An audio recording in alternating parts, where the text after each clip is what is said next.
तो हमारे लिए रूल मॉडल कौन है? वमन युतिइल्लाह वर रसूल फउलाइका मअल्लज़ीना अनअमल्लाहु अलैहिम मिनन नबिय्यीन वस्सिद्दीक़ीन वश्शुहदा वस्सालिहीन। ये हमारे लिए रूल मॉडल है। अंबिया, सिद्दीकीन, शुहदा, सालिहीन, ये हमारे लिए रूल मॉडल है। हम इनको फॉलो करें अमाल के लिहाज से, अक़वाल के लिहाज से, ईमान के लिहाज से। ये सारी चीजें हमें वही से मिलेगी। जदीद दौर में जो आज हो रहा है वो आप सबके सामने है। अल्लाह से दूर करने के बहुत सारे प्रोपेगेंडे किए जा रहे हैं। यहां एक बात और भी मैं तवज्जो आपकी दिलवाना चाहता हूं कि हमारा जो इस्लाम है वो नमाज, रोजा, ज़कात, हज पर महदूद नहीं है। वो 24 घंटे की लाइफ के साथ बात भी करता है और साथ साथ में ये भी कहता है तुम्हारे घर में भी अल्लाह है, तुम्हारी पार्लियामेंट में भी अल्लाह है, तुम्हारे कारोबार में भी अल्लाह है, तुम्हारी असेंबली में भी अल्लाह है। तुम अकेले होते तो दूसरा तुम्हारा अल्लाह होता है, तुम 3 होते तो चौथा तुम्हारा अल्लाह होता है। तो सिर्फ रमजान में हमारे साथ अल्लाह नहीं होता, या सिर्फ जुमा में अल्लाह हमारे पास अल्लाह नहीं होता। हमने तो अल्लाह से मुआहिदा कर दिया है कि हम आपके गुलाम हैं और अल्लाह ने जो जिम्मेदारियां दी हैं हमें वो तो पूरी करनी है। चाहे हमें मुश्किल लगे, चाहे हमें खुशी हो, कर ले तो अच्छी बात है, वरना जबरदस्ती भी करना पड़ेगा आपको। आपका मूड नहीं हो रहा नमाज का, पढ़नी है भाई, फर्ज है। आज मेरा मूड नहीं है। कभी ऐसा हुआ कि आज यूनिवर्सिटी में जाने का मूड नहीं है और उसी दिन पेपर हो? नहीं, मूड है ही नहीं है भाई, पूरी साल की मेहनत है, ये तो ज़ाया हो जाएगी। तो हमारे साथ हर जगह अल्लाह है, तिजारत में अल्लाह, और इस पार्लियामेंट में अल्लाह, घर में अल्लाह, घर से बाहर अल्लाह, मस्जिद में अल्लाह, असेंबलियों में अल्लाह, सियासत में अल्लाह। हर जगह हम अपने साथ किसको रखें? अल्लाह को। और जब अपने साथ अल्लाह को रखोगे तो मानेंगे किसी की? अल्लाह की, उसके रसूल की। हम वो काम नहीं कर सकते जिस काम की इजाजत खुद अल्लाह ने हमें नहीं दी, उसके रसूल की लाइफ से हमें मिलती नहीं है। वही बात यहां जो बताई जा रही है, वइज़ा क़ील लहुम आमिनू कमा आमनन नास। हमें और आपको ईमान लाना पड़ेगा सहाबा जैसा ईमान। मैंने आपकी खिदमत में एक दर्स में ये बात अर्ज की थी। रसूलुल्लाह सल्लल्लाहु अलैहि वसल्लम ने ख्वाहिश जाहिर की थी अपने सहाबा से। क्या ख्वाहिश थी? काश मैं अपने भाइयों से मुलाकात करता, काश मैं किससे मुलाकात करता? अपने भाइयों से। सहाबा ने फरमाया, या रसूल अल्लाह सल्लल्लाहु अलैहि वसल्लम, हम आपके भाई नहीं हैं? फरमाया, हाँ आप मेरे भाई हैं, लेकिन मैं उनकी बात कर रहा हूं जो मेरे बाद आएंगे। जिस तरह आपने मेरी मदद की वो ऐसे ही मेरी मदद करेंगे, और उन्होंने मुझे देखा नहीं होगा और मुझ पर ऐसा ही ईमान लाएंगे और मेरे दीन की नुसरत करेंगे। ये इशारा किससे मिलता है? हमसे मिलता है। नबी अलैहिस्सलाम ने खुद शौक, आपने जो है एक आप यूं कह लीजिए कि दिल का इरादा आपका, आपके जो दिल में एक उम्मीदें आ रही थी वो मुझे और आपको देखने की आ रही थी। तो मेरा और आपका जो ईमान है वो कामिल हो ही नहीं सकता कि जब तक कि हम सहाबा को फॉलो कर लें। ईमान का, इस्लाम का जुज है, हिस्सा है, जो कुरान ने बाकायदा बयान किया है।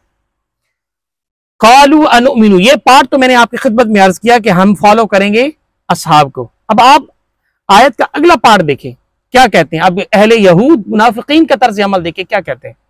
अब ये जरा तस्वीर बनाए अपने दिल में, कहीं हम तो ऐसा नहीं कह रहे। जहां सहूलत होती है वो कर लेते हैं, जहां सहूलत नहीं होती उसको छोड़ देते हैं। दीन सहूलत का नाम नहीं है, दीन रिस्पॉन्सिबिलिटी और जिम्मेदारी का नाम है।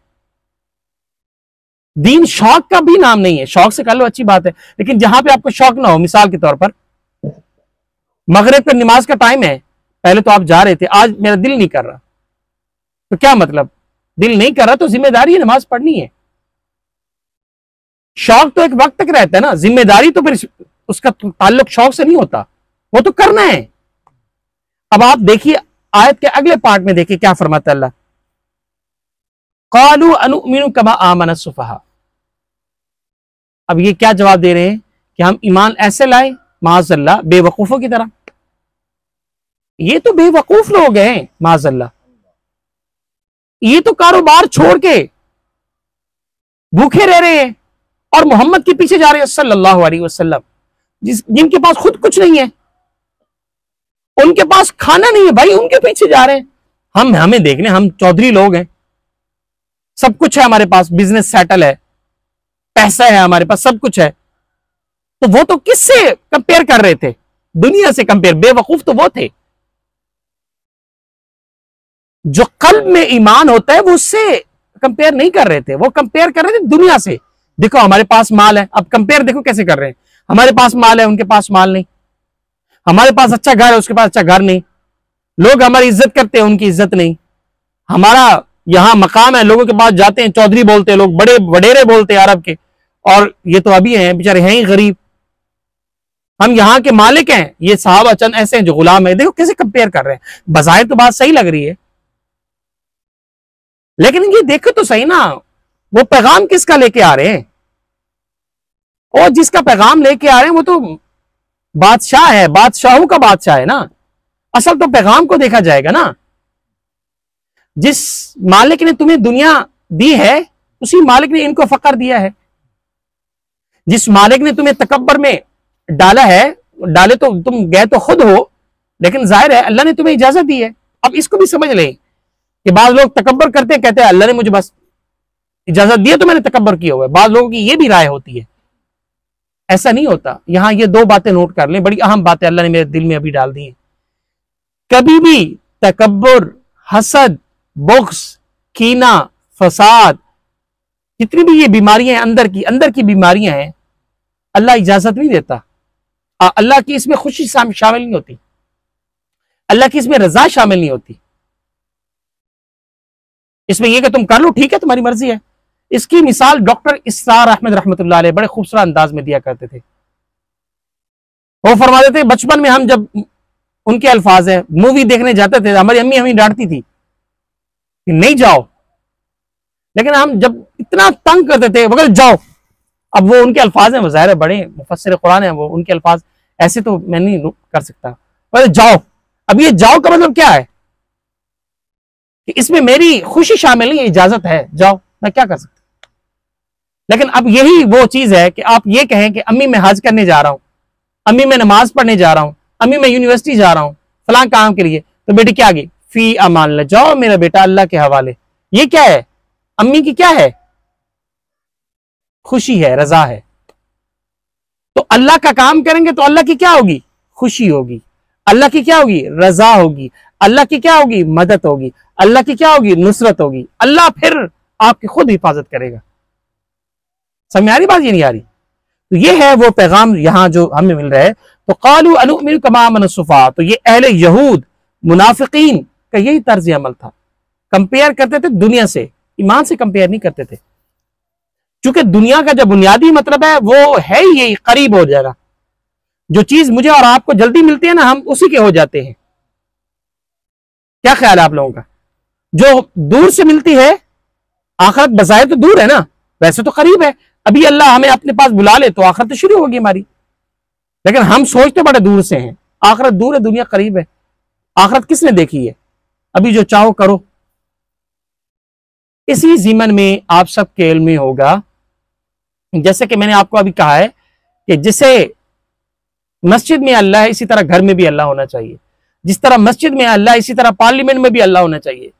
जिस तरह मस्जिद में अल्लाह, इसी तरह सियासत में भी अल्लाह होना चाहिए। जिस तरह मस्जिद में अल्लाह, इसी तरह सियासत में भी सियासत में भी अल्लाह होना चाहिए।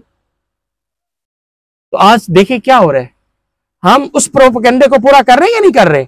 हमारी यूनिवर्सिटियों में आप मौसीकी के क्या हो रहे हैं? मुकाबले हो रहे हैं। इन्ना लिल्लाहि व इन्ना इलैहि राजिऊन। और वो गंदगी जिसको मना किया गया है, बेहयाई, उसके बाकायदा ऐलानात हो रहे हैं। आप सबके इल्म में है, यूनिवर्सिटीज वगैरह में हमारी मासूम बच्चों और बच्चियों के साथ क्या किया जा रहा है। ये सारा यूरोप का है या नहीं है?